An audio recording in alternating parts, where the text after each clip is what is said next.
And now, weighing in out of the blue corner, Josh the Punk Thompson. 100%. And on the other mic, he weighs in from the red corner, Big John McCarthy. That's right. He is the Punk, and that's why he's making those silly movements when all of that muscle is gone after his fighting career. Decided to die. I'm almost 50 years old, man. I'm almost 50 years old. You can't keep the muscle forever. You're walking proof of that. Tell me about it. Thank you very much.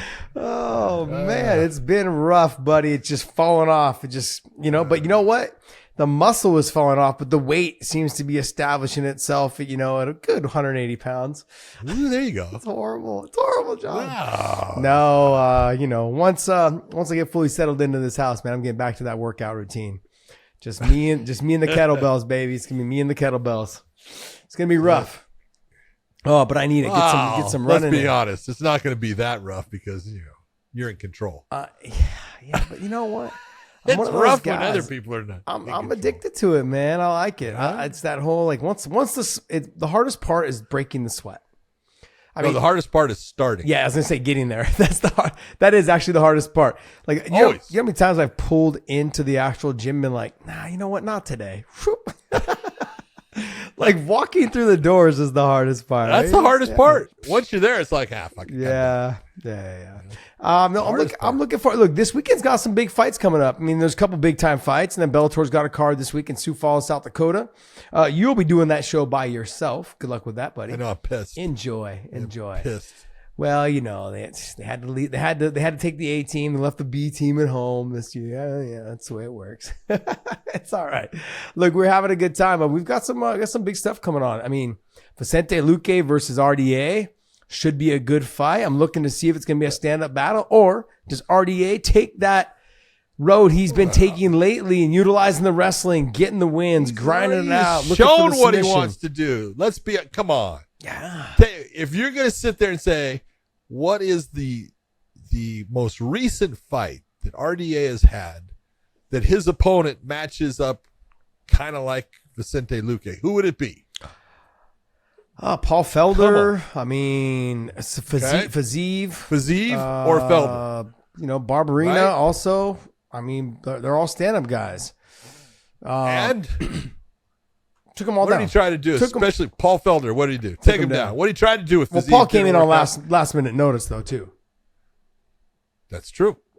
But big part. Take him down. Control the fight. Take him out of his danger area. He's not the guy that, size-wise, he's going to be a lot smaller than Luque. Yeah. He's going to weigh in at the same, but he's going to have a smaller frame. And so, I have nothing but respect for RDA. He is a phenomenal fighter. He is just a stud. I mean, he's always fighting the best of the best. You take a look at his resume, God damn, the people that he has fought is crazy. But again, he's fighting a guy who is very good in the stand-up, can take a good shot. Now, could be that, that could be leaving a little bit. It could be, a little bit less. But his power comparatively in hurting people is going to be a little bit less in the welterweight division than it is in the lightweight division. His wrestling, it's going to take more energy to get those guys down. They're a little bit heavier, a little bit stronger. He'll be a little bit heavier, but carrying that weight kind of makes you work a little bit harder too. I just look at this, and he has got to get this fight to the ground and control the pace and place of this fight to be successful. He has to.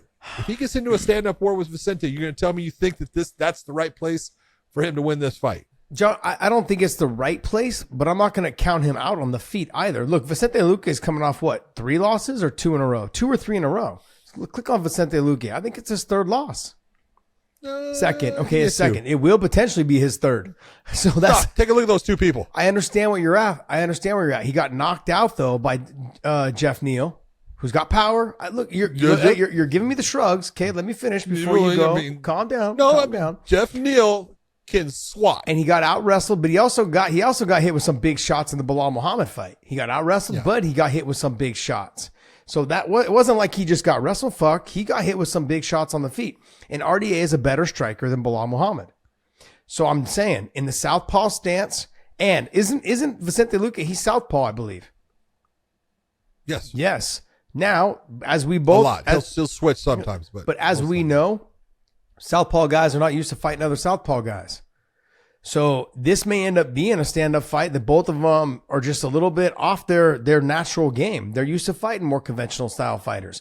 Those are things to point out because when you have two southpaw guys, they're like, shit, they're used to having to keep their foot on the outside, not step on the foot. They're used to having to dip off to the right and throw the straight left down the pipe. Like they're used to that type of mentality. Come back over with the overhand right. Maybe hit the body first, then come back down with the overhand right. Those are things that help set up against the conventional fighter for them. That's not going to happen this fight.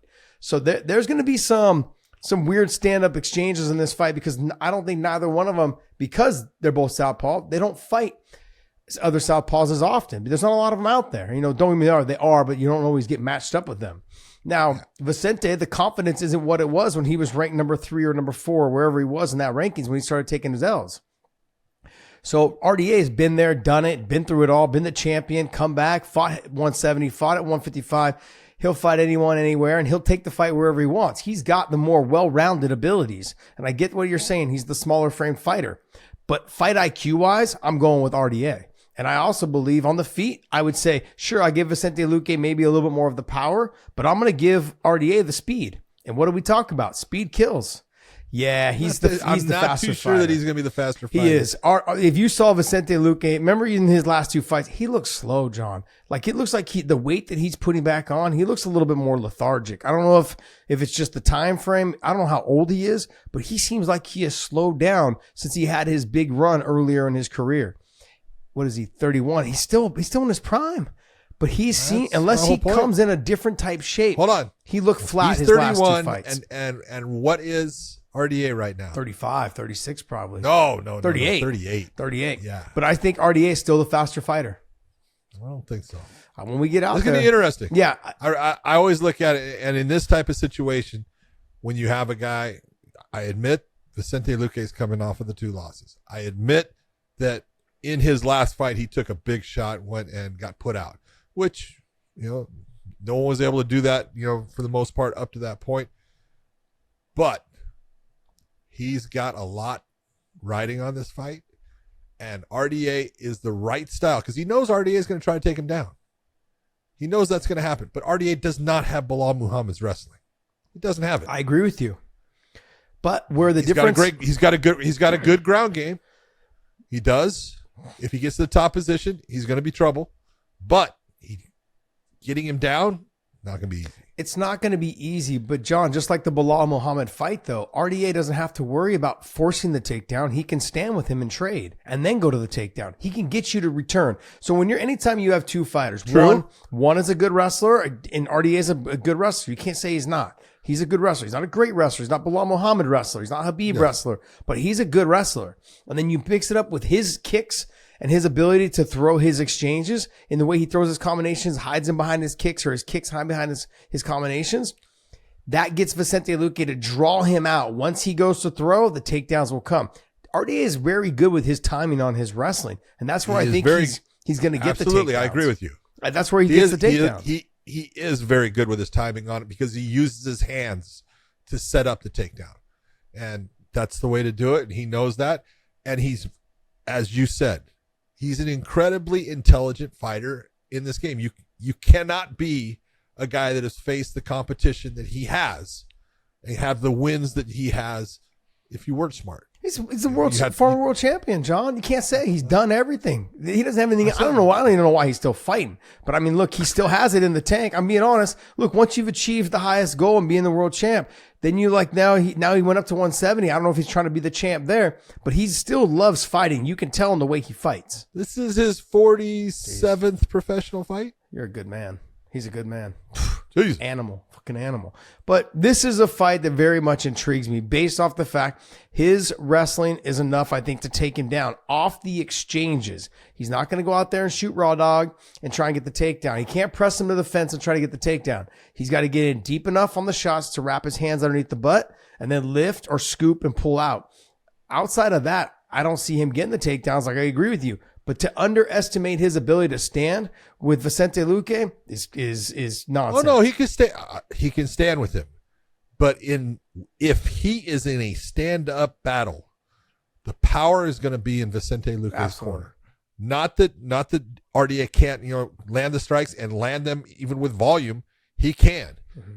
But the power is going to be with Luque, and you can only stay in that dangerous zone for so long before one of those lands. That's true. I do agree. I agree that he shouldn't make it a stand-up battle. But I think the fact that he's going to mix it up is going to make Vicente Luque just a little bit more hesitant. And I can't say it enough. We've talked about this since we started doing the podcast.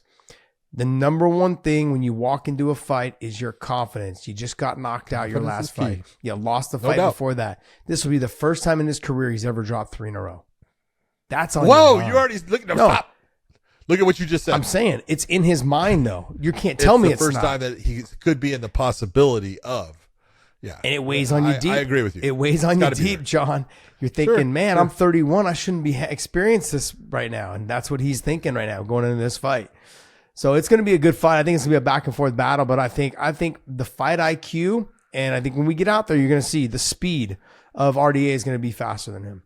Smaller body frame, generally is going to be a little bit faster. That's smaller. I say their speed is going to be equivalent. Okay. I think they match up well with it. Then I'm going to go with the guy with the fight IQ every single time.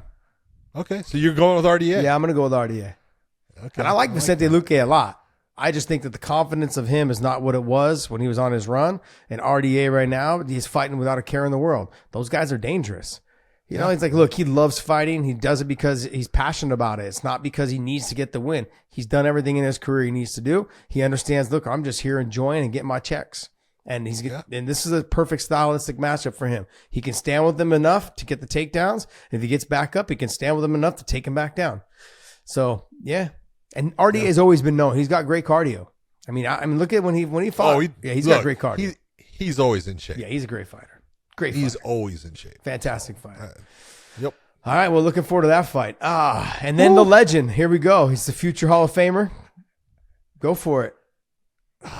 Man, I looked at this fight in featherweight. Hakeem Dawood. I can't even say his name. Dawood. Thank you. He's good, and he's good everywhere. Yeah. He's actually got a good ground game. He's very fast in the stand-up. Cub is the more experienced fighter. He's the slicker technician. Mm-hmm. But the speed's going to be a problem. Oh, yeah. The speed's going to be a bit of a... Dawood is an athletic fighter, and he's good. He's good in the stand-up. He jumps in and out a lot, and Cub's got to be ready for those things. Does the experience and veteran qualities of Cub Swanson, is that enough to beat the athleticism and the youth of Dawood? I don't know. Like, this is where I'm at. This is where I'm at because, look, I just said RDA was the faster fighter and has a fight IQ. And look, I think Cub Swanson, he has fights where he has a great fight IQ. Then he has moments where he doesn't fight smart at all. And even as he's gotten towards the end of his career, his fight IQ is good, but then his abilities in there doesn't match the people that he fights. Their abilities are faster, more explosive, better movement. That used to be him in the Jose Aldo days when he was fighting guys like that. That used to be him, the movement, the slickness, the take a shot, give a shot, and be able to strike off of his movement. Dawood is fast. He's going to be able to touch him at times. Cub can't afford to make a mistake. And I want to say there's a lot of pressure on Cub because this kind of, if he has a bad performance and say he gets, and hopefully he doesn't get knocked out, but I'm saying, like, if he does get knocked out or he gets put to sleep, it ends up looking like, okay, we're going to start looking for this exit. It's time to start looking at, on our exit strategy. Okay, let's start fighting guys that are more kind of in that older range of fighters. At what weight is this at featherweight? So this is at featherweight also.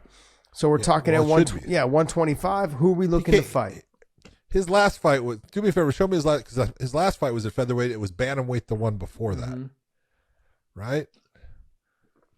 For Jonathan Martinez. No, that was bantamweight. It was Martinez. That was bantamweight right there. Yeah. Darren Elkins. And Jonathan Martinez is a stud. Darren Elkins was at featherweight, but Jonathan Martinez was at bantamweight. Elkins is a featherweight? Going into it. Yeah. Elkins is a featherweight. Oh, God. What am I thinking? Oh, is this back up at featherweight? I'm thinking flyweight. For some reason, how the fuck did he get down to flyweight? No, this is back up at featherweight. Whew. Yeah. Got it. Okay, so he's back up at featherweight. So I'll look at these. when you do that, John, you're doing something to your body. Yep. Going down to bantamweight, thinking I'm going to have success, and then now having to put that muscle back on, you're not really, especially at the age that he's at. What is he, 36? How old is Cub Swanson? Yep. Might be 37. I think he's 36. 39, jeez. Whew. Whew. Man, he looks good for 39 years old. This is what working out with Sam Calvito will do for you. That's true, man. I'm jealous, man. Yeah. I never got to work out with him. I'm a little jealous. I see all these guys go down there.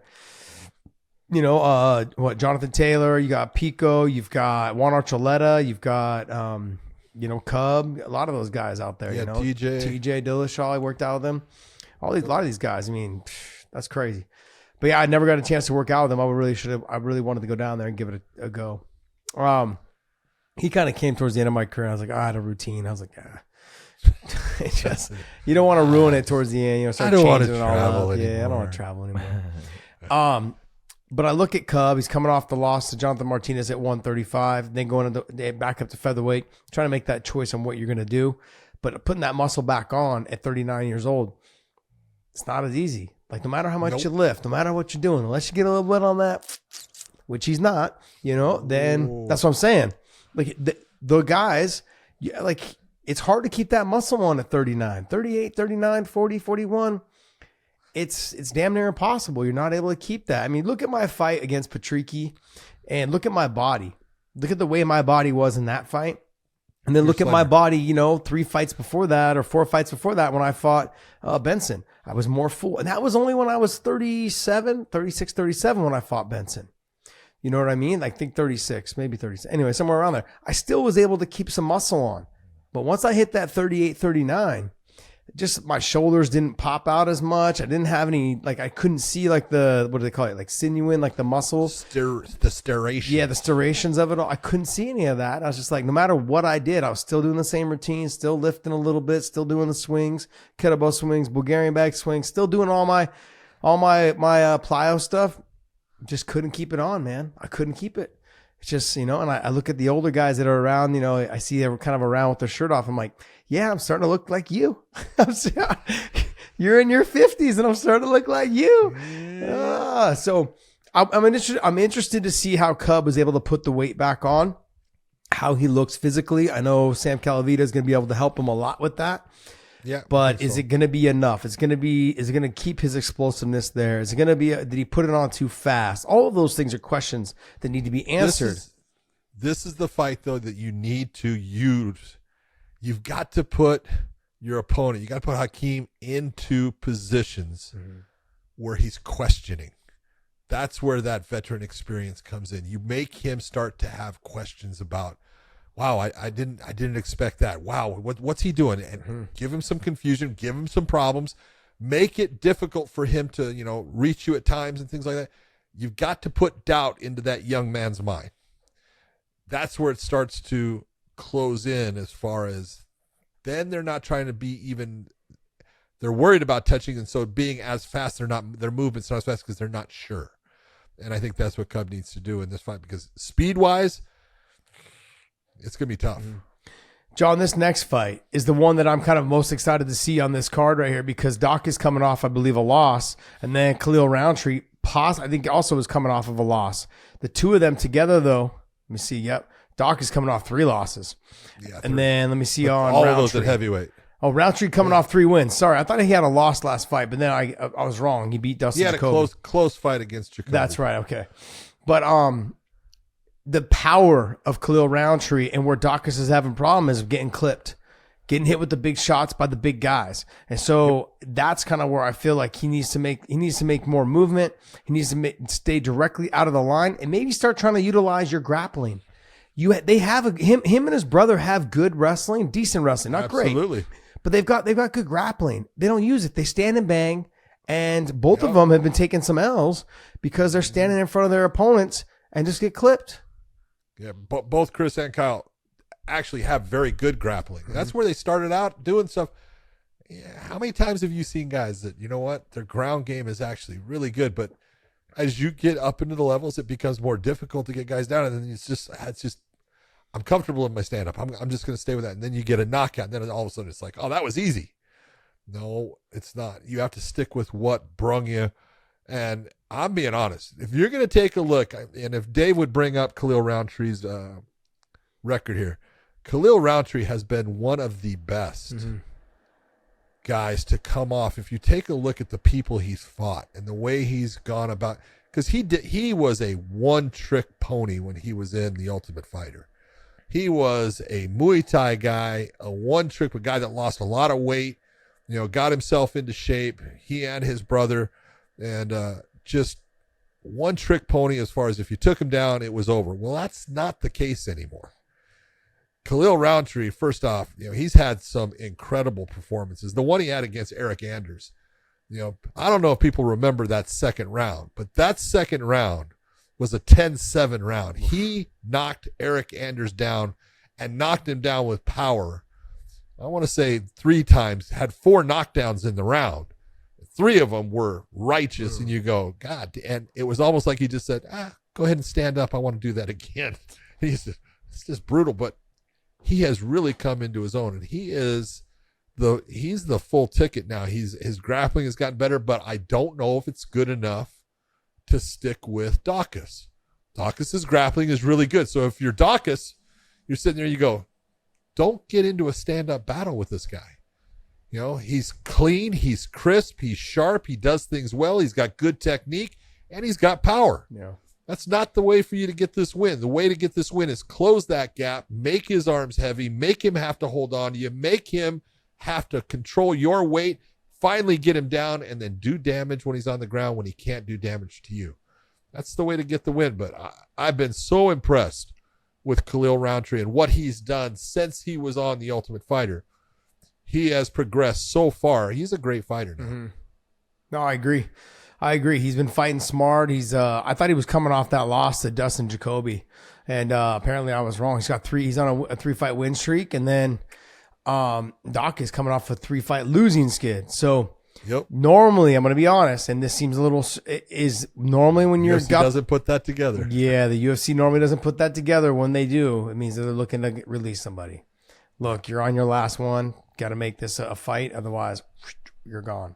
So Dawkins got a lot riding on this right now. And Dawkins is dropping down to light heavyweight. Yeah, got to see the riding on the wall. How's the speed going to correlate? How is his speed going to be going down into that light heavyweight division? Is it going to carry, and he's going to be a fast fighter? But what's his tank like? That's the other thing. I mean, how much are you cutting? He wasn't a big heavyweight. No, he wasn't real. But what effect will it have on him? Because losing that weight, remember I don't know how much he was. Let's say he was 230 to 205. He was bigger than that. Okay, so 240. That's even worse. Yeah. 240, 240 to get to 205. That's a lot, man. That's a lot. I mean, he's got it though. Look at the body, buddy. He's got it to lose. He's got it to lose. John, my short-term memory is not great, but didn't Terrence McKinney just fight 2 or 3 weeks ago? Yeah, like 2 weeks ago. Isn't there a 45 suspension period? I thought we were looking out for fighter safety. It's not. It just depends. He just fought, Sadako, and he got a submission by rear naked choke. And so because it was a submission and there was no joint injury, usually with the rear naked choke, they're going to give a 30-day, but you can get a doctor, if you have a doctor, to sit there and say, look, there is nothing wrong. I've medically checked him, and they'll bring it back to him, and the other doctor will release them upon what the other doctor is saying. So that's, obviously Terrence McKinney wanted to get back in there. He wanted to get back in there fast. He was not happy with what occurred. He was a little bit, you were the one talking about it. Oh yeah. The fence grab. Fence grab. Yeah. The little bit of the pressure on the fence. Stop. He feels that Stop it. What? Stop. What? What are you talking about? You know exactly what I'm talking about. Don't get me back into this fence grab bullshit. A little bit of pressure on the fence. You were wrong. You were wrong. Just admit you were wrong. It's like a rattlesnake, mister. Yes. And at the end of the day, that rattlesnake still hurts when it bites you. And those hooks get in there, it still hurts. Those hooks are deadly. Yes. But he did feel that that was a difference in what happened in the fight, and so he wants to get back in there. Look, Terrence McKinney is an athlete, And it's a matter of when we talk about fighters with fight IQ, I'm not saying Terrence McKinney is not a smart young man, but I'm saying experience-wise, when things start going in the opposite direction, right now it looks like the wheels start falling off the cart because he doesn't know exactly what to do. Yeah. And it's like, oh my God, here it's happening again. And he just needs to stick with the basics. He needs to get back to just be who you are. You are an explosive athlete. You've got good wrestling. You got a great, top game. Just go back to being who you are and don't be out there to do anything other than let me just slowly and systematically break this guy down and win. Because a lot of his wins have been real fast. Mm-hmm. Everything he's done, he's explosive. It's fast. But then when things start going bad, they start going bad fast. Yeah, let me give you somebody that might ring your bell a little bit, might jar it loose a little bit, some of this. Who does he remind you of? Melvin Gillard. Melvin Gillard. Yeah. Very good. Power, very good. Explosive. Super athletic. But as soon as things When started to shit go bad, was going his way, he making was bad decisions. He was on fire when it was going his way. Oh, yeah. When it stopped going his way, everything was a bad choice. Bad decision in the case. Fight IQ went out the door.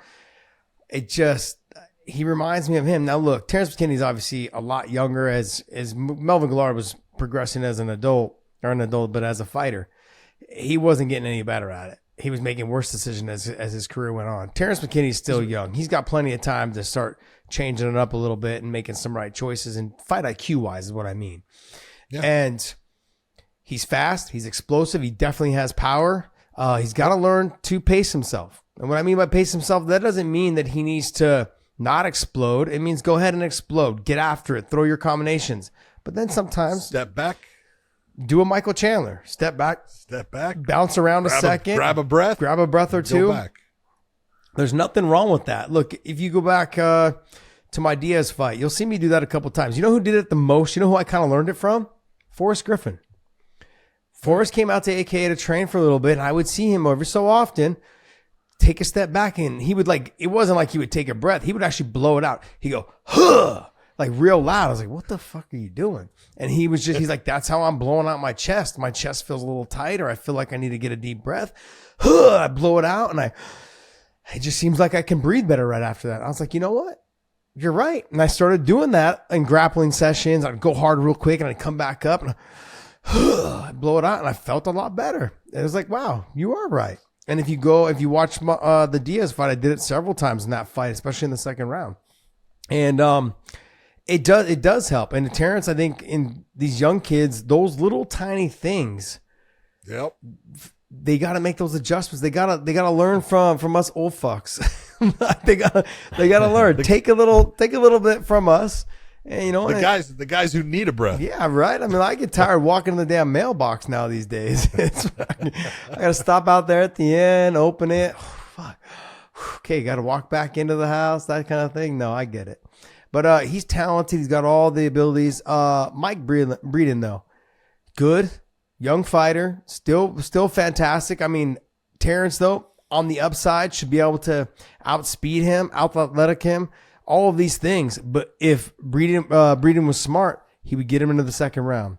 If he can survive the second round, just work at making him work in the first round. You don't have to win it. Yep, exactly. But make him work hard. That seems to be the way to beat Terrence McKinney right now, and we'll see. We'll see if Terrence McKinney went back to the drawing board and made some adjustments on the camp. But I mean, you're literally 2 weeks away. You fought 2 weeks ago.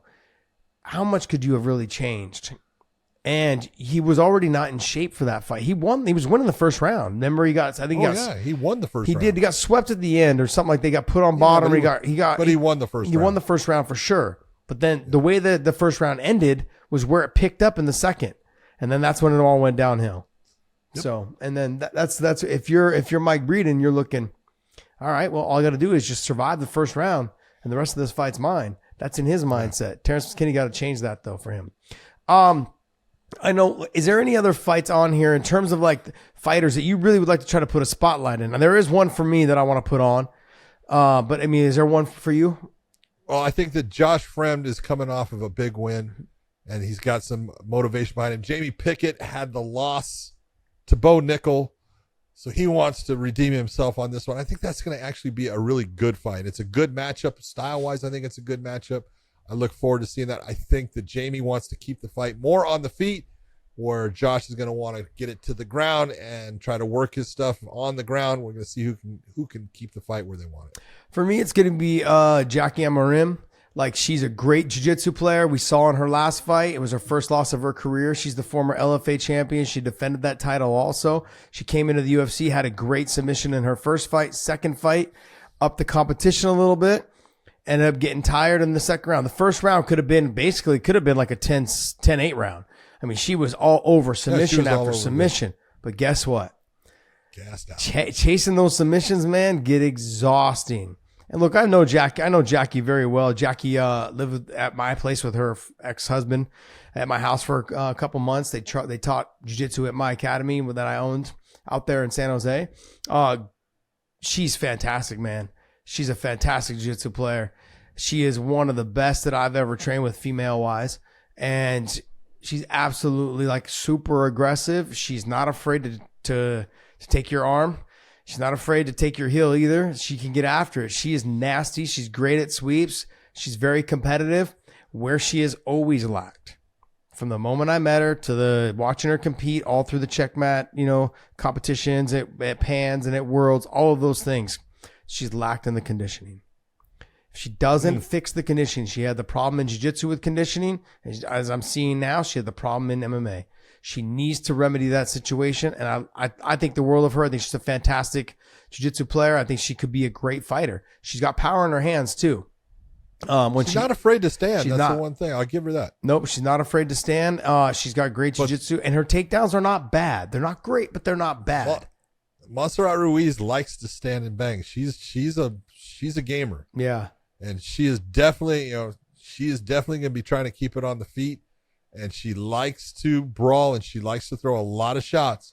So we're going to see what happens with that, because Ruiz is tough. She is tough, but she leaves herself out of position a lot in her striking. Absolutely. She's somebody it's that overly aggressive that puts herself in bad positions, and she can't afford to do that. Now, if she can survive that first round, I look at Jackie almost like Terrence McKinney.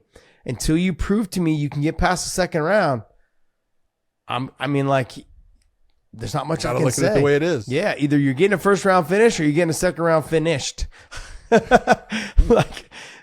so brutal statement. Yeah, it is. It's hard, but I'm looking to see. Hopefully, she bounces back from her first loss of her career. But she has the huge upside. She's aggressive. She's got power. She's great on the ground. She's got a good look and very marketable. She speaks English. She's from Brazil. Like, she's got a good following. So if you're the UFC, I think you're kind of hoping that she gets a win. You can start being a little bit more marketable for her in that division. All right. Well, hey, that's going to wrap up our UFC talk, and we're going to move on. Bellator is this weekend in Sioux Falls, but go to onlyfans.com/weighing in, onlyfans.com/weighing in. John and I are still fighting for equal pay, for men on OnlyFans. It's just not going to happen, I don't think, but we're going to keep doing it. But in the meantime, what we have been doing, though, is signing or helping to get signed a lot of these fighters that are on there now. Just recently, who did they just sign recently? Anthony Pettis. Great signing. And then you've also got MVP. You've also got Luke Rockhold, Mr. Dick Slanger, and all the other top level fighters that are out. Brent Primus is on there. There'll be a lot more fighters joining. Chris Cyborg, she's on there as well. So head on over there, check out their content, check out what they're posting. And look, we are really here just trying to kind of help change the narrative that, hey, there's sports on this program as well. And we talk about combat sports, and they've got a lot of boxers that are on there as well. I believe Andy Ruiz is on there, and they're showing techniques. They're doing things on OnlyFans.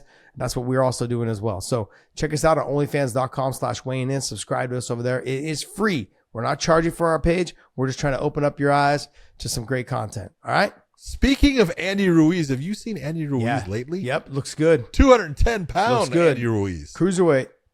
210 pounds. Yep. Damn. You'll be fighting at cruiserweight. Whew. Yeah, he's going to be a stud. He is looking sleek. Look at that man. I saw him working out, and I was like, God damn, look at good Andy for him, Ruiz. man. Looking good. Yeah, absolutely. I think he can do it. First off, he can take a shot. He can deliver a shot.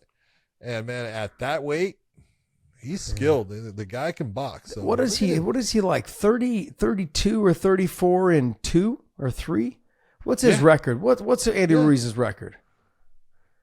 His record's like he's got one loss to 35 and 2. Anthony, 35 and 2. He's not a slouch, man. People don't give him enough love. He's a good fighter. People talk all this shit about him. Oh, his body this, his body that. He did lay a goose egg against Anthony Joshua the second fight, which that's because that just happened based upon some guys let that title and everything that comes with it get the best of them, and he definitely let it get the best of him. Well, he went out. He's like, look, it's the most money I ever made. I went out and bought everything I ever wanted. I went out and lived the lifestyle I've always wanted. But guess what? At the end of the day, it set you back. It set you back because you got distracted from your goals.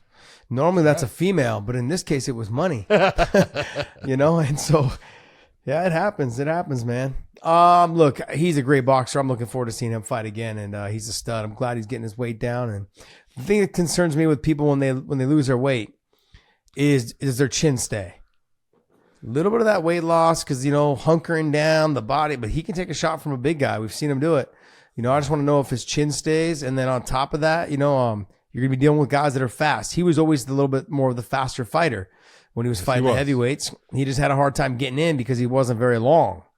So I'm going to see how well. I'd love to see how well he does in that lower. If he stays lower, he's going to stay at a lower weight class. Well, even at 210, he's a heavyweight there, but it might be a little too small. Okay, let's take a look at a guy named Usyk. Yeah, not real big. No, that's true. Doing really good. Him and Usyk would be a fun fight because they're both fast. Oh. They're both fast. They both they cut angles really well. They both fight. Southpaw, though, he may have a little bit of a problem with. I don't know how he feels about fighting Southpaws. I haven't seen him. But yeah, I think that'd be a great fight if you think about it now. Makes sense. All right, Bellator 298 is in Sioux Falls, South Dakota. And like I said, John's going to be there calling the fights with our listener Amanda. Get it out, Josh. Come on. They're going to be out there, hunkering down, calling the fights in Sioux Falls, South Dakota. Man, make sure you hit up my spot, Parker's, man. I love that little spot, little restaurant out there. It's a good one. It is good. The service last time took a little longer than it should have, but the food was fantastic. As always, the food is great. The ambiance is great. Small little hole in the wall spot there near downtown. I love it. All right, Logan Storley versus Brendan Ward. John, there's a lot. There's a lot at stake here. Oh my God, Logan Storley is putting himself in a position of, I don't know if this actually does anything if he gets the win, and I don't say that with any, misguidance towards Brendan Ward. I love Brendan Ward. Brendan Ward gets a win against Storley. I think it's huge, and it puts Brendan Ward in that position where the last fight he called for a championship fight. You wanted Scott Coker to give him that championship fight, and you go, you're going to have to do another one. Well, this is another one. This is it. This is the one. And he, in my opinion, he has that ability and style that he could give Logan Storley problems. Logan is a great wrestler. We know he is, everything he did, 6-time state champion, all that stuff in high school. I've never seen a 7th grade kid being able to beat a senior. That's crazy as far as age difference, but to have that skill set and be able to do that. And then he went to the University of Minnesota. He was All-American there. 4-time All-American. 4-time. Yeah. But Brendan Ward can wrestle. Yeah. Now, he went to a D3 school. I'm going to sit there and say, but he can wrestle. Mm-hmm. And his big thing is, in this, sprawl and brawl, baby. That's what he needs to do. He needs to be able to stop the takedown and make Logan pay every time that he tries for that takedown. Logan's gotten more confident in his stand-up. He's had stand-up fights with, Gracie. He did very well. He had the fight, the championship fight against Amazov, and he was forced to stand up for 5 rounds. And, obviously Amazov won that fight and won it cleanly, but he still survived after getting his legs taken out from him with the kicks and stuff. And so his stand-up has gotten better, but Ward has power. He's got that ability, and he has that power in his hands. One shot can change everything here. So Logan's the guy, if you're going to look and say, look, he's the betting favorite. No doubt about it. Don't count out Brendan Ward in this. I'm not. Brendan Ward's been counted out too many times. Things that happen to his wife, all that stuff. Don't count him out. Yeah, you just said it. The things that have happened in his life, he should be dead. He'll tell you himself. He's like, I should be dead, but I'm not. Which means what? That means that there's something more important in my life that I still need to achieve.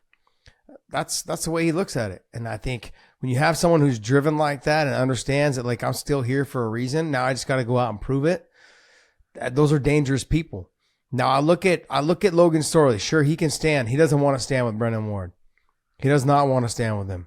Nope. He can stand with him in some exchanges, and that could help set up his takedowns. But the other thing is that Brendan Ward can wrestle good enough to where Logan Storley's going to have to chain wrestle. If he doesn't chain wrestle, he ain't getting the takedown. And that's the thing. Right. When you're talking strength and power, Brendan Ward's going to be the stronger fighter. Physically with the power punching, and I also think with the wrestling. That initial double leg is not going to get Brendan Ward down unless Logan does it off of the exchanges. He gets Brendan Ward to load up and then throw the shot. Then he'll be able to get in deep enough to get the takedown. But holding Brendan Ward down is not going to be easy either. Brendan Ward's a fucking beast, man. He's super strong. I look at this fight. You are right. If Brendan Ward wins, it does huge things for him. It basically makes him the number one contender, is what it does. Yeah, it puts him right there. Puts him right there because Logan Storley's ranked number 1. There's no one ahead of him. Is he ranked 1 or 2? Yeah, he's 1. I believe he's 1. Who else would be ahead of him? I believe you. Yeah. Let's see. Nope. Yeah, Jason Jackson would be the only one that should have been ahead of him, maybe. But Jason Jackson is right there. But so Jason Jackson would go to 1. Yep. You got to look at Brendan Ward. He's going to jump up a lot. Well, would Jason Jackson go to number 1, or would Brendan Ward take his place? That's the question. Because if I beat him, I don't think he's going to take his place. Okay. I don't know, man. I understand what you're saying. I don't trust the media. Bingo. That's the thing. I don't trust the media. So. We have seen in the media that who make the Bellator rankings, we've seen them. The guy just beat this guy, but yet he's still ranked higher than him. Doesn't make any sense. But that's the media for you. That's why we're not media. We don't talk like that. Anyways. But Logan Storley has nothing to gain, everything to lose. The only thing he has to gain is with a big win over Brendan Ward. That puts him back into the conversation of, hey, if Jason Jackson wins, I'm right there to fight Jason Jackson as the winner. If Yaroslav Amosov wins, they may want me to fight one more person. That's all I could think about. Like, you could potentially say Korshkov would have to fight Logan Storley to get a title shot, because Korshkov's going to be making a push for one now as well. MVP, I think, is gone. You and I have been very clear about this. I think he ends up going to the UFC, which I'd love to see. If he doesn't go to the UFC, I wonder where he goes. I don't know. I mean, I could see him maybe in PFL only because of the money, the $1 million tournaments every year. But I tell you what, I think he matches the welterweight in the PFL. Sadabusi, he's the guy right now, basically, because you have Cooper's been out. Yeah, you do have Magomed Karamov. He's outstanding. It's going to be dangerous for him. He's outstanding, but look, we do know Michael Page causes problems for everybody. Yep. No, he will. He will. He is getting a little bit older in age, but the speed it's still there. He's still, even at 37, 38, he's faster than all those guys. He's only 35. Is he? I thought he was 37, 38. Look him up. No, I think he's 35. Michael Venom Page. Give me a 3.5. I think he's 38. Really? I believe so. Don't think so. 36. All right, we were both wrong. You were closer, though. And he just turned 36. Yeah, we're closer. Closer. Well, good for him, man. I mean, look, I would like to see him head over to the UFC if he's going to leave. If he's going to leave Bellator, I'd like to see him go to the UFC and just see what they do. Him and Stephen Thompson. We can't say it enough. Because I want to see him and Stephen Thompson. That's it. I want to see him. That's the fight. I wouldn't mind seeing him and Kamaru Usman. Wouldn't mind seeing that fight either. I want to see him and Stephen Thompson. Yeah, I want to see him get right to the title shot. 36 years old. What are we waiting for? Let's go. Good for him. Look, I look at however it can happen. Logan Storley's got to get it done with the takedowns and being on top. Brendan Ward, and this is a 5-round fight. Yep. So the pace, we can see Logan Storley. Logan Storley can go the full 5, and he can go hard. He can go 5 rounds. Brendan Ward's a dog. Brendan Ward, I think he can. But in that 4th and 5th, it's not going to be at the pace that Logan Storley can. I think in the first 3 rounds, Brendan Ward's going to be a dog. He's going to be hard. He's going to be pushing after it. He's going to be throwing big shots, all those things. Well, he's going to have to learn to fight a 5-round fight. If you go back to his last fight, which was some people say fight of the year against Sabah Homasi. It was fantastic. Just a firefight. But like, he took some big shots in the first round. Both guys put out a ton of energy. But when Brennan Ward went back to that corner, got 1 minute, he came back and he was fresh, which tells you that he was in shape. That's all he's got to do is go back to that same.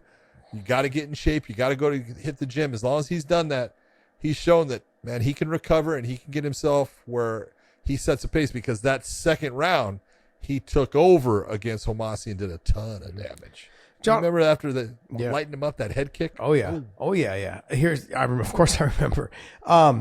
The other thing, though, is that if you look at what Logan had to go through against Amosov, the leg kicks, it was only 1 or 2 leg kicks that really set the tempo for the rest of the fight, and Logan wasn't able to wrestle the same way he was going to be able to wrestle the whole fight.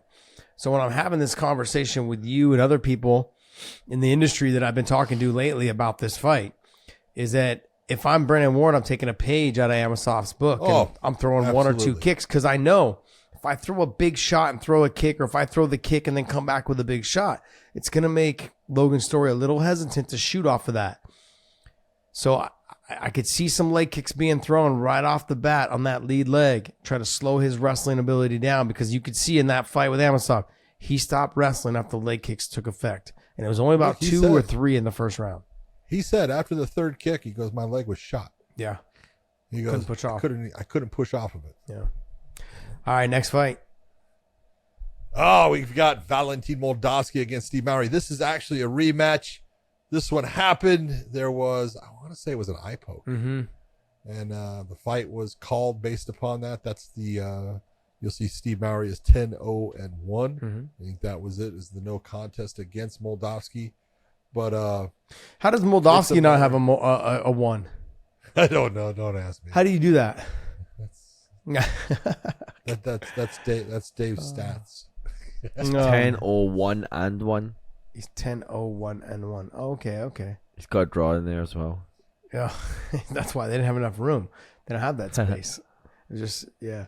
No, I'm not talking about him. I'm talking about Moldavsky. Moldavsky doesn't have a 1. Oh. Yeah, you would think he would have one. Oh, yeah, he has a no contest. But Dave is saying because he has a draw on there, Mowry's got an actual draw. Got it. That's the one they didn't count the no contest. Got it. Okay. So, look, I'm a big fan of Steve Mowry. His reach, his height, all of those things play a factor. But in the wrestling department, Moldavsky, I think, is the better wrestler. He's the faster fighter. And when you talk about, I'm not saying he's better on the ground. No, I'm not saying he's better on the ground, but speed. Gilbert Burns has done a great job at teaching Steve Mowry how to be a aggressive, and it's difficult for heavyweights because you don't see it a lot. A lot of heavyweights off their back, not real good. Steve Mowry has actually got a good ground game off his back. He's got a very good top game. Goes after the Kimura, the Americanas, all that. Steve Mowry on the ground is good. Yeah. He can match up with Moldavsky. The wrestling is going to be a problem of you're going to end up on your back. He is the better wrestler for the most part. But it's the knees that Steve Mowry throws up the middle. And he gets, whether he gets the Muay Thai plum and actually launches the knees, or as the guy's coming in, he launches knees because he's 6'8". You know? And those knees come up fast. That's going to play a factor because Moldavsky's not a tall guy. He's what, 6'1"?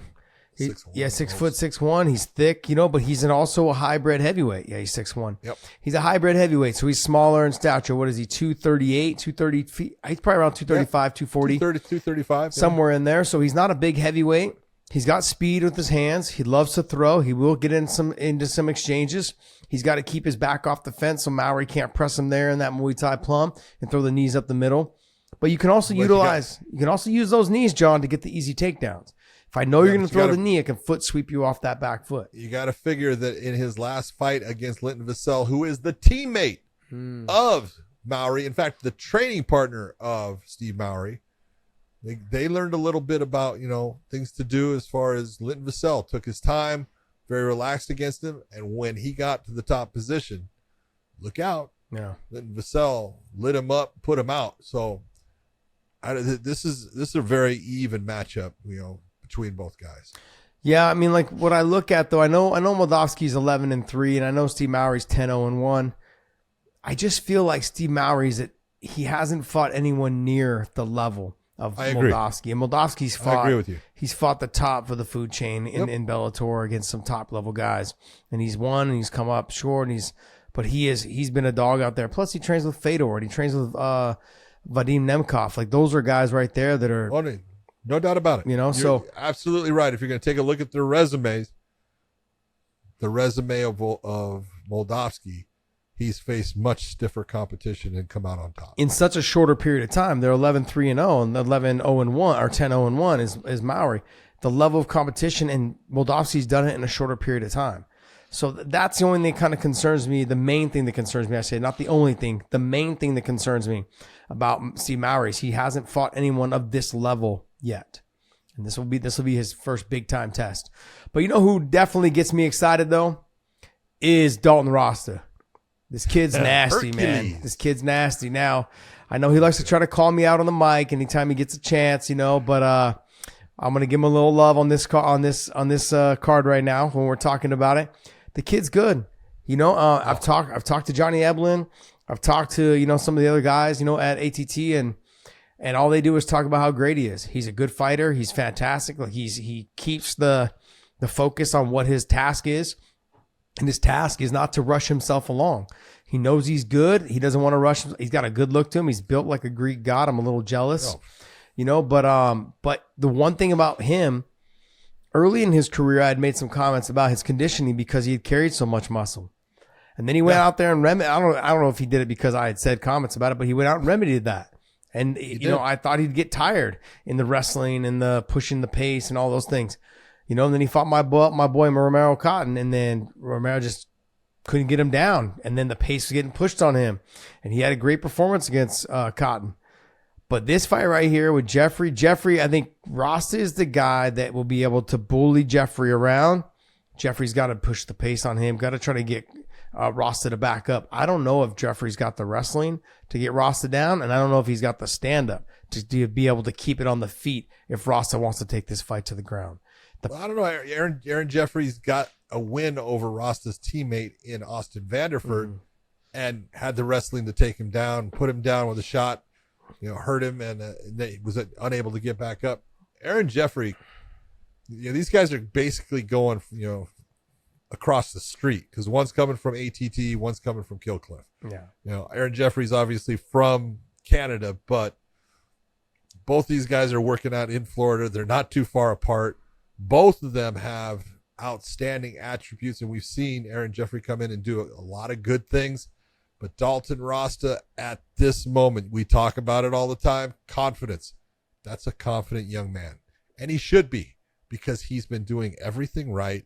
He's been looking outstanding in all of his performances. He goes out there, he starts to systematically take over the fight that he's in and just starts dominating. He's 8-0. There's a reason why he's 8-0, and he deserves to be. And this is the fight, in my opinion, that puts him into that. You can start talking about. It's tough talking about a championship fight since his teammate, the guy he trains with sometimes, has that title in Johnny Eblin. But Johnny Eblin is going to be fighting in September in Dublin against Fabian Edwards, a fantastic fighter. So if Fabian Edwards is able to beat Johnny Eblin, I'm not saying it's going to happen, but if he is, Dalton Rasta right there, you could put him right in because it's about that time. The fight I'd like to see is Dalton Rasta versus Fabian Edwards. That'd be a good fight. What I just talked about. No, I said I'd like to see that fight. Oh, okay. No, you said you would see it if it was a championship fight. I'm saying that if Fabian loses, I'd still like to see that fight before Rasta gets a shot at the title. Really? They've talked about Eblin and Rasta. They've talked about they'll have to probably fight each other if Rasta keeps going the same way. When you got guys that are in your gym, the relationship should be like, look, we make each other better, we get each other to the top. But at the end of the day, when it's for the title, sorry, man, this is life-changing money. It's just 25 minutes that we're not friends. Yeah, see, I like that. What Patricky and Satoshi talked about. Yeah. It's just 25 minutes, we're not friends. We can be friends again after that. I kind of That's like right. So do I. that. It's the return of James Gallagher. What do you think about that? 2 years I think away. James Gallagher is moving up in weight class. He was a bantamweight. He put in size. He was showing all the pictures, all that. James Gonzalez, his opponent, out of Ray Longo's Law MMA with Chris White. James Gonzalez is a tough fighter. I like James Gonzalez as a fighter. He is got very good jiu-jitsu, good wrestling, tough, will stand and throw. He gave Aaron Pico a fit as far as, Aaron Pico thinking, I'm breaking him and put him away. He comes back fighting hard. The guy has no quit in him. He showed up at Bellator and took on Cody Law and gave Cody Law his first loss of his career. James Gonzalez is a outstanding young fighter. I enjoy watching him. And so James Gallagher has his hands full in this fight. Yeah. This is one of those. James Gallagher's a lot better on the ground than people give him credit for. He is. They don't give him credit for his ground game, and they should, because he is slick down there. Well, people Patchy Mix. Patchy Mix is one of the best grapplers in the world. In the world of MMA, I should say. Step inside the KI. He's a fantastic grappler. He's probably one of the best grapplers in the world also for being such a for being a smaller guy. He is fantastic. He trains with he always seeks out the best grapplers he can to see how he does with them. Now look, we're talking about practice. I get all that stuff, but guess what? Patchy Mix has said he was way better, way stronger, and his techniques were a lot better than I gave him credit for. If you remember that fight, James Gallagher had a couple deep guillotines on Patchy Mix. That's Patchy Mix's move. He's like, no, I'm going to get to your neck. I'm going to take a rear naked. Okay, we called him the backpack for a reason. You either wear the backpack in the front where I'm choking you in a guillotine, or you wear it in the back where I'm choking you rear naked. So it doesn't matter. However you choose to wear it, that's Patchy Mix. But he gave a lot of credit to James Gallagher after they fought. He said, man, he was a lot better on the ground than I thought he would be. And that made a lot of sense. And, but James Gonzalez he's someone who doesn't care what you're good at. He's going to fight you anywhere. He's going to press that action, get in your grill, and make you fight his fight. He doesn't care what you're good at. He's going to make you fight his fight. So that makes for a fun fight. But John, the next fight to me, if you're a grappler at all, this is like a grappler's dream. You got Islam Mamedov versus Sidney Outlaw. I've trained with Islam Mamedov for years. Okay. He was actually the first fighter from Dagestan outside of Habib that I trained with. Islam came along. He was in there, but I didn't train with Islam as much. I trained with this Islam Mamedov more than I actually trained with Islam Makhachev in the beginning when they came to AKA. Sidney Outlaw coming off of his suspension. But his first fight back, 6 month suspension, his first fight back. Fantastic on the ground, good wrestler. Stand up is not that great. Islam stand up is pretty good. Southpaw stance, good body kicks, good head kicks, not bad, but tends to wrestle and control the top position. He's got good submission defense. But I'm going to be honest, if I was going to try to beat him, was going to be on the ground. If I'm going to beat Islam Mamedov, it's going to be on the ground. On the feet, he's good enough to, you have to catch him in the exchanges. But if you go and try to catch him in the exchanges, he's going to drop his level, get to the takedown, control the top position, and you're going to be stuck down there. If Sidney's able to get him down and get on top, Islam will have a hard time. Even off of Sidney's back, he might be able to start trying to wiggle in to get to a submission. Islam leaves himself kind of in some positions sometimes to potentially get caught. He's really good on the ground, but Sidney is someone that I think is a little bit on that level above Islam Mamedov on the ground. The rest of the areas, I'm going to go with Islam. I'm going to say that I watched Islam Mamedov against Brent Primus. And against Brent Primus, he was in the top position. Didn't do a ton of damage from the top. Yeah. Brent kept on trying the same damn submission over and over and over, but wasn't able to get it. And if Brent Primus doesn't submit him, I don't see Sidney Outlaw submitting him. I think it's going to end up being more of a stand-up battle for a lot of it. And like you said, I agree. Islam Mamedov is very solid in the wrestling, very solid in the stand-up. Sidney Outlaw, a little bit open with the stand-up, but man, he does sling power when he slings. And so the question is, can Mamedov hit that chin? Because we've seen when, Michael Chandler or Mosaev, both were able to put Outlaw out with shots. So I'm sure that Islam is kind of looking at that saying, I see where I need to go, and he's going to be trying to hit that shot. I'm gonna go right to two fighters that are undefeated that I want to kind of talk about real quick. Is Lucas Brennan stepping up big time in competition against Weber Almeida, and then you got Diana Asaragova. She's also stepping up against Justin Kish in the level of competition. Both are undefeated. You got Lucas Brennan 8-0. Asaragova is 6-0. Those two fighters, keep an eye out for on the prelims. Honorable mentions because Lucas he's really good, but he's young. He's 21. I don't know if he's 21 yet. Is he 21? I think he might be 20. Yeah, he's 21. He's 21 now? Okay. But might be 22 now. 21, pushing on 22, 23. Sorry, 23. we're off. Damn, I'm wrong. Damn, we've known him since he was 15. It's like, no, but this was a big step up. And Weber is good at stuffing takedowns. Weber is good at defending the takedowns and also getting up to his feet, but definitely like more of a karate style. He is a Lyoto Machida style fighter, trains with Lyoto Machida, understands exactly how to manipulate the space. Lucas is going to have to be very careful on his entrance.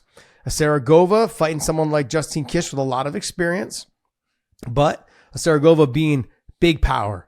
She touches your chin, you're going out. She's got power. She can land the hands, and Kish tends to get hit. She can wrestle. She can wrestle also. She can wrestle, but she doesn't wrestle, Josh. And she's a dime. Sorry. She's a dime piece. Sorry, man. The guy's got to be said. But I'm telling you, this woman can wrestle. I watched her suplex people. And I'm like, oh my God, look at her wrestle.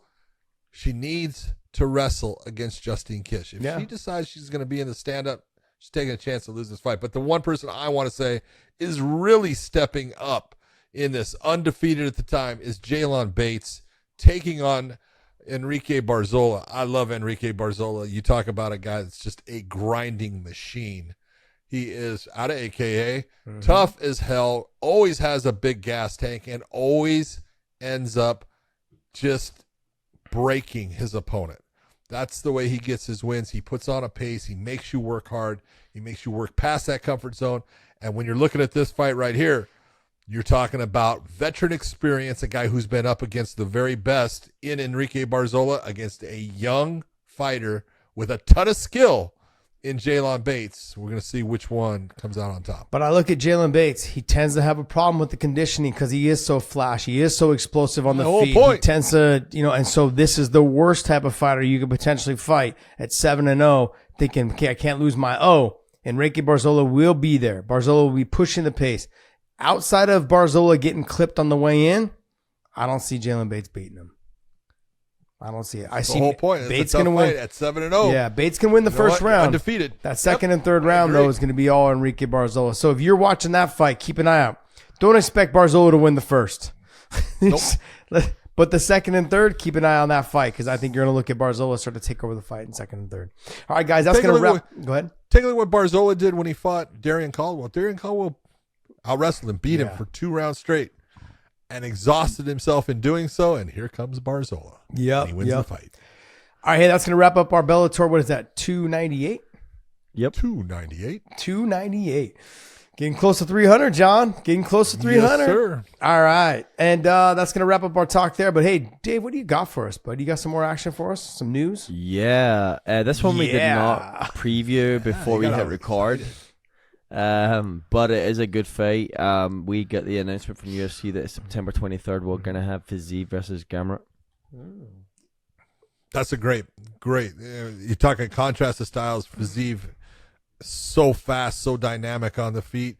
Gamrot is an outstanding wrestler. He gets in deep. He takes people down, controls their position.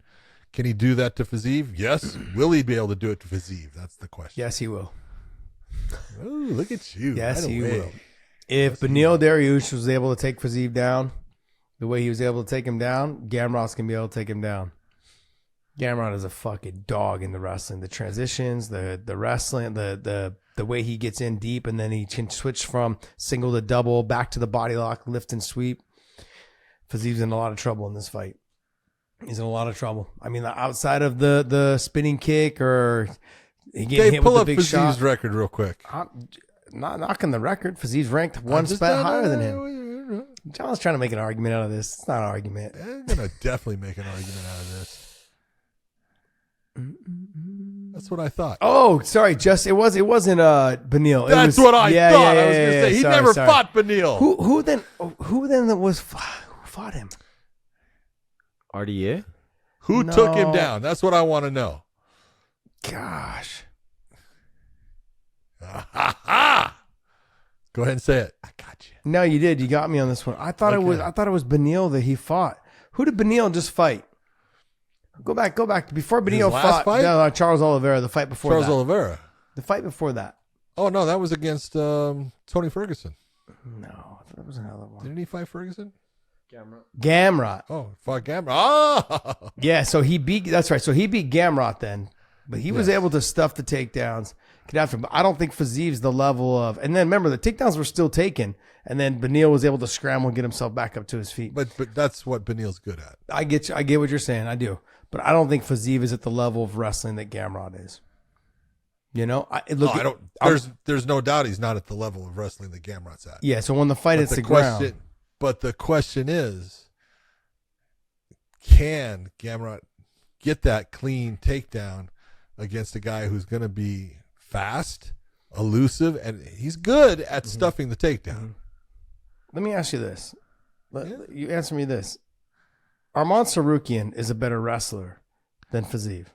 And how many times did Gamrot take Arman down? Good point.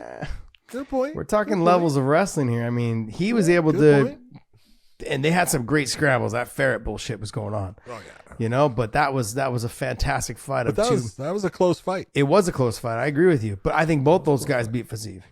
I give Arman Tsarukyan's he's up there, man. Tsarukyan is one of the guys that I think is one of the best in that division. Oh, absolutely. Yep, absolutely. Him and Gamrot both. I think Tsarukyan's progressing a little bit faster than Gamrot. The difference is Tsarukyan's way younger than Gamrot. This is true. So he has a lot longer curve to play out. Yep.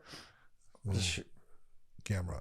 So are you leaning with the Gamrot, or do you think Fiziev? Don't be a sissy. Make the call. Come on. It's always me calling it out. Look, if it ends up being a decision, I'm going Gamrot.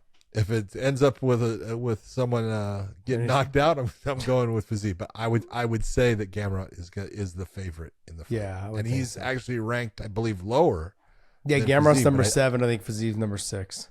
Yeah, I think that in the end, you watch Gamrot's going to be the favorite in the fight. Interesting. Just based upon style. Yeah, I think Gamrot's able to take him down, control him. You know, once he does and just break him down a little bit, all that speed starts to go away. Yep. So the first minute of every round will be dangerous for Fiziev. Will be dangerous for the first minute and a half of every round. But as they get into those wrestling exchanges, Gamrot's going to get after it. So, all right, next, what else you got for us, Dave?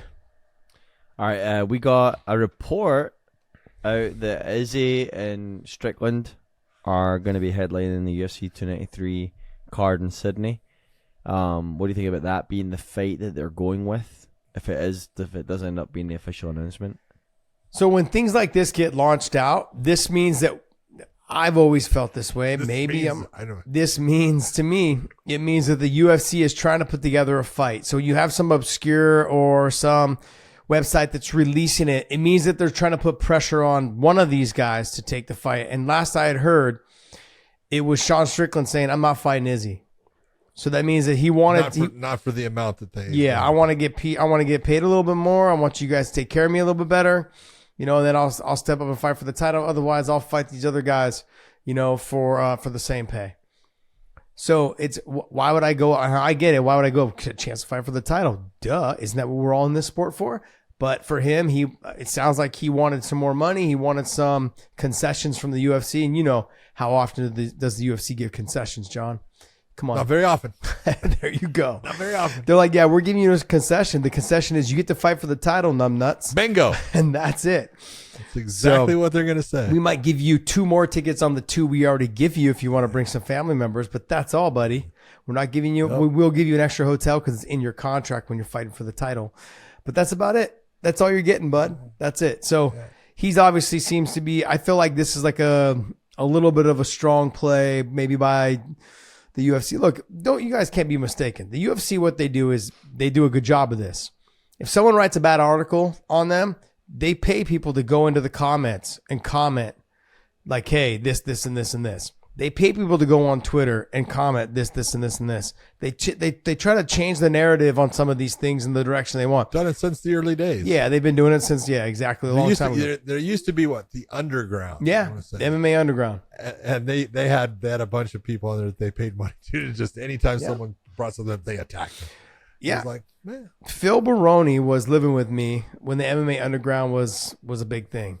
And every time we'd come home for practice, I'd make some food, him, Trevor Prang, and myself, we'd all eat. And that fool, we'd all take naps or try to take naps and rest. He'd be on the damn computer, just finger typing away. Boom, boom, boom, boom, boom, boom, boom, just talking shit. I'm the baddest man in New York City. I'm the baddest man ever. I'm a fucking savage.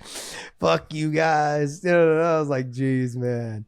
He was so fucking funny. Loved him, man. Loved it. All right. Anyways, I don't know. What do you think of this fight? I love Sean Strickland. I think he's good for the sport. I think he's funny as hell. I think he's tough as hell when it comes to his style of fight. I don't particularly like the style matchup of Izzy against Sean. Sean's a striker who, stands and kind of just walks you down, but he doesn't have that dynamic ability to, walk somebody like Izzy down. Izzy's got too much skill, too much technical ability. His footwork's too good. It's going to be tough for Sean to close him off. That's a tough fight, but I think Sean should take it. Whatever it is, you're not going to get that many shots at the title. Here's your shot. You got to take it. You got to go out there and do your thing. I mean, can you pull up the 85-pound rankings there, Dave? If you're talking about 85-pound rankings, who is there? There's not a lot of easy fights for you, buddy, Sean. I could see you beating Vettori. I could see you beating Cannonier, but you get to Whitaker and you get to Duplessis. I mean, I'm still a Bobby Knuckles fucking rider, man. I like the guy. I think he's a fantastic fighter. Duplessis just was able to catch him, get him going. And Whitaker started to slow down a little bit after some of the exchanges. Looked like he got super tired, super fast. Tired. Yeah. And Duplessis just kept pushing the pace and was able to land the clean, hard shots. I don't know. I think stylistically, the Sean Strickland fight, they're putting Sean Strickland in front of all of these guys because first, Izzy's beaten all of them. Izzy's beaten him and he hasn't beaten Strickland yet. But on top of it, though, is he's beaten all of them. But then on top of that is that stylistically, it's a good matchup for Izzy because they really want that Duplessis fight to happen.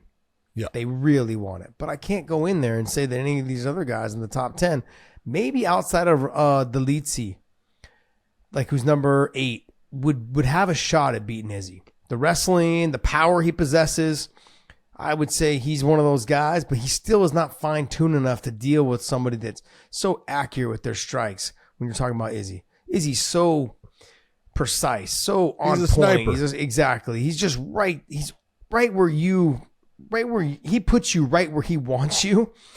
Right when his fist meets your face. That's where I thought you were going to be. Bap. There you go, bitch. Take that. Bap. There you go. Take that. That's what he does. It's fucking very impressive to watch, man. It's very impressive to watch. I think Sean Strickland is the perfect style matchup for Izzy to make sure the Duplessis fight happens and rolls through. So I think that's why they're picking Sean. Outside of maybe Izzy's beating everybody else. All right, what else news you got for us, buddy? All right, we'll wrap up on something a little more light and fun. Not expecting you guys to give me like a serious breakdown here, but Claressa Shields. What breakdown? Are you serious?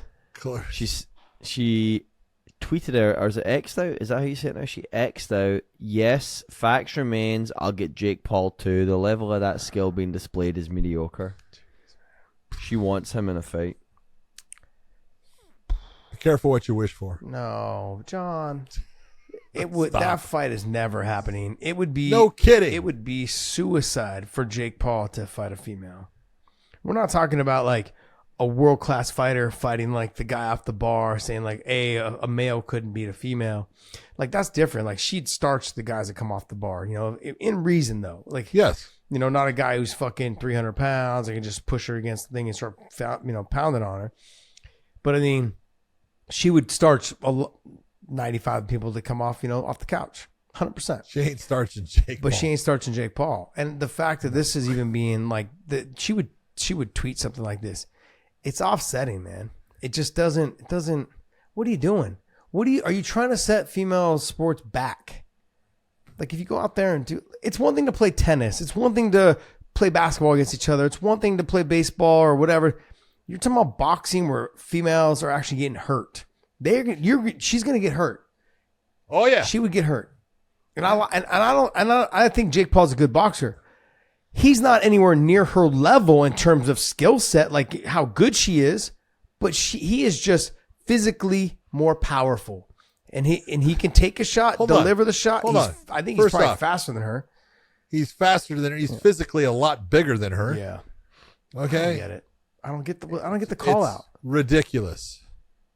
Look at Chris Cyborg, Amanda Nunes, Ronda Rousey, Holly Holm, all fantastic fighters. Okay? Fantastic. But I can't take any of them and put them up against the LFA champion in their weight class. Yeah. Okay? I can't. It doesn't play out. It's just not right. Can a person like Claressa Shields box against someone that doesn't know how to box and box a man and beat him? Yes. Yeah. Jake Shields knows how to box. It would be bad. Yeah, I know. It would end badly. Yeah, it would. It would. Look, I wanted to end this thing on a light note, so I sent something to Dave earlier, and I wanted to pull it up because this is not a light note. I don't want to talk about females boxing males. Crazy. I don't want to talk about it. I don't think it's a good thing, and I would prefer not to talk about it. But hey, I sent over. You got something for it? You gonna pull it up? It's coming. Josh, if you want to go back in time, Lucia Riker. You remember who Lucia Riker was? I remember the name. I don't remember her. Okay, Lucia Riker was the bad guy in $1 Million Baby. Oh yes, At one point, Lucia Riker, right? Or was it Lucia? Yeah, I say Lucia. Okay, Lucia Riker. Yeah. Yeah, she actually did box a man. At her peak. It didn't go well. Yeah. She got knocked out viciously in that, and it's like, she has nothing to prove. Yeah. To sit there and to do this kind of stuff, it just usually doesn't end well. Yeah, I don't want to see it, man. All this stuff that's going on with female sports and women's sport, I don't want to see it. There's a reason for women's sports, and it needs to stay for women. I would like to make one change in one female sport. What's that? I would like the basketball hoop to be lowered for the female sport so I could see them dunk more. That's it. Yeah. Like, I think it would change the game to make it more entertaining. I want to see females dunk. I just wonder, Yeah. I wonder, would it affect their shooting ability for a while? How many times have you shot at that 10-foot maybe. mark? It might. Would it cause them problems for a while? I don't know. But the game would evolve in terms of then they would start tossing it down low more, and then you start seeing them having to fight and jockey for position for the dunk or tossing it back out for the threes. I get what you're talking about, but I think it would really elevate the game and make it a little bit more entertaining for people to want to watch. Right now, we already know that they're not dunking. They're going to throw a layup. But we already know they're not. There's one or two that can do it in the league, and they very rarely do it unless they have a clean breakaway to get there. I'd like to. I don't know. I'm just tossing ideas out, man, because there is some potential there for female sports, especially in the basketball area. What in the hell have you put? This up is on the my greatest screen thing ever, here? John. We're going to Ireland here soon, and I had to pull this up. Irish midget pretending to be a leprechaun fooled over 40 women into having sex with him in exchange for his pot of gold. This is the greatest thing ever. I said I wanted to end this show on a high note, on a funny note. This is a high note? This is hilarious. It's like 3'11". It's not a high note at all. Oh shit! Oh, with the God. Scottish voice accent, that was great. It was great. Look, this is so funny. How do you fool 40 women into having sex with him in exchange for his pot of gold? Maybe the gold was, You would have thought, but that was the gold. You would have thought one of them would have been smart enough to say, "Show me the pot of gold." Yeah, show me the gold first. Show me the gold first. Oh man, maybe he just put his head down. He's a ginger. So he's got the red hair. Golden ginger. Jeez. Oh, that's great. Look, I wanted to have a little fun. A guy that looks like that, he's got to come up with something. Bro, he nailed it. 40 women. He was probably still a virgin until he came up with this gimmick. I mean, right, but you haven't seen the woman though, have you? Yeah, so you that's don't true. know. This is true. This is true. This is true. I mean, there must have been some whiskey involved. There had to have been some whiskey and a lot of pints. I mean, there had to have been something. So, but it's hilarious. I thought it was a funny story. I was like, man, how did this all come about? This guy's got some game. Obviously. Jeez. He's got the gift of gab. Yes, he does. He slayed it because he's not a good looking guy. He does kind of look a little bit like a leprechaun. So what do you say? He's 3'11"? Yeah. Whoo. Man, good for you, buddy. Good for you. I'm happy for you. Hey, but you know what? Tripod. This segment's brought to you by OnlyFans.com/weighing in. OnlyFans.com/weighing in. Brought to you by this segment. Look, great stuff. Had some fun. John, take us away, buddy. For everyone out there, I hope you enjoy the show. Be sure to watch the UFC and Bellator this weekend. There are some great fights on there, and we will see you.